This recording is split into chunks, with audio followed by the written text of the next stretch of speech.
St Andrews, Scotland, the home of golf, the host of the 150th Open Championship.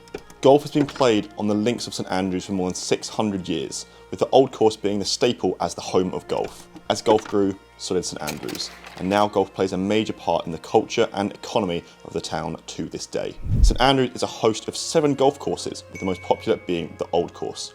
The Old Course is on the Open Rota and will be the host of the 150th Open Championship.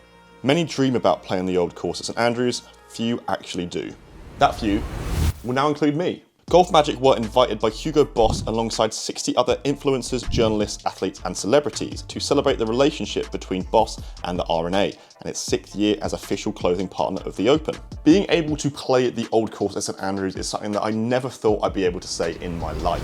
Yet here in 2022, here we are.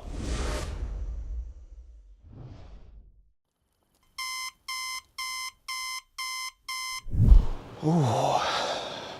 Morning. Morning everybody.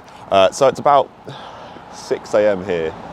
You can see I've got the R&A Museum, World Golf Museum behind me. I've got the R&A Clubhouse to my left with some lights flickering, and I'm still somewhat in shock, but I am at the first tee at the Old Course at St Andrews, here with Hugo Boss and Golf Magic. We're in store for an absolutely unbelievable day here at St Andrews. I'm just gonna have a little bit of a wander now, have a look at some people teeing off on the first tee, show you guys around what is perhaps one of the best places in the world for us golf fanatics, and show you just how preparations are going for the 150th Open before we head over to the course at about midday. So we've got a few hours, we've got a lot of things in store. Let's have a look.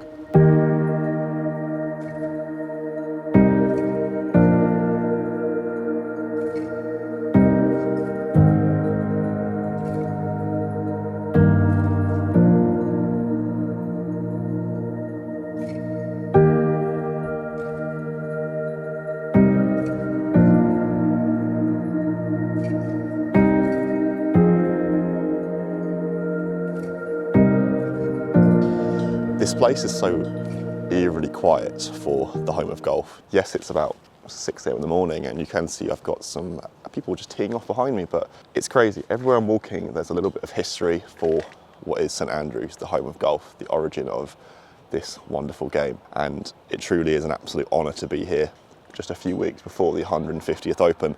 I'll show you guys the course a bit further on as I will be playing the Old Course, but here it's just everywhere I'm walking is almost like I'm still just taken aback. I've been here before, but not at 6 AM.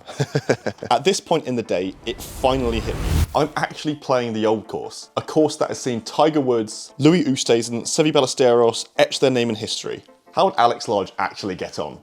All I could think about coming up to this event was that first tee. There are going to be hundreds of people watching, from celebrities to members of the public. The fairway may be 129 yards wide, but even professional golfers have fallen foul of this troublesome test. First up though, to settle the nerves, Sandy Lyle and Incy Mehmet gave a short game masterclass by the Old Course Hotel to try and help us around the many bunkers and rough that we would no doubt go into on the day.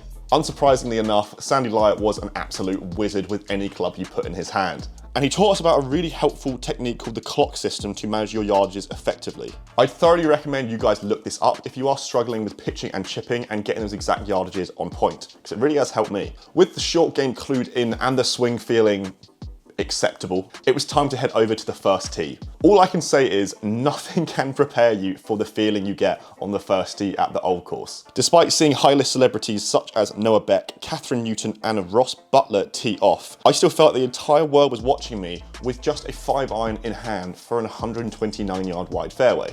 How did I get on? Well, I did pull it about 40 yards left, but the wide fairway helped me out and I went about 250 yards. So off and running we were at the Old Course at St Andrews. With the stands up in all areas for the 150th Open, it truly felt like we were playing a practice round before competing. But don't worry, that feeling completely faded away when I bladed my second shot into the stands behind the first green. Not the best start. An easy up and down though from behind the green at 1 kept my confidence high, and my caddy for the day could not have been more helpful with those difficult shots. Our football was full of journalists and influencers alike, and we all were saying the same thing. What happened to this Scottish weather? We were having high teens and actually no wind.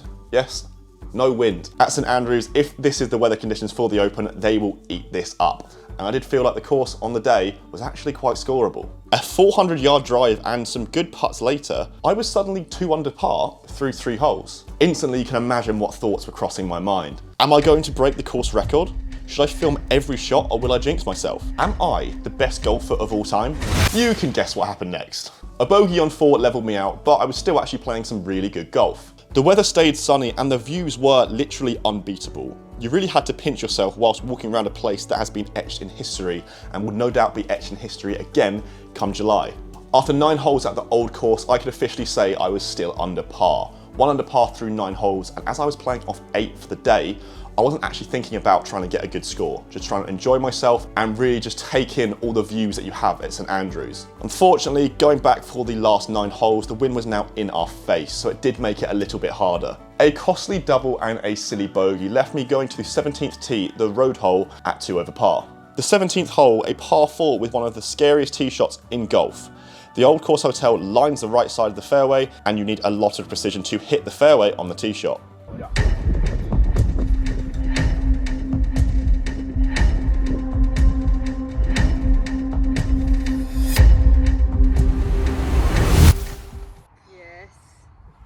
Yes, I'll admit it, I completely bailed out left. It was a great shot and actually did leave me with a decent shot in, but my second shot flew the green onto the road and I could only salvage a bogey. So all that remained with me and still a good 3 over score was the 18th. My nerves on 18 at this point were non-existent. I enjoyed the round, I really were taking in all the views that you have at St Andrews, and I'd love to finish with a birdie.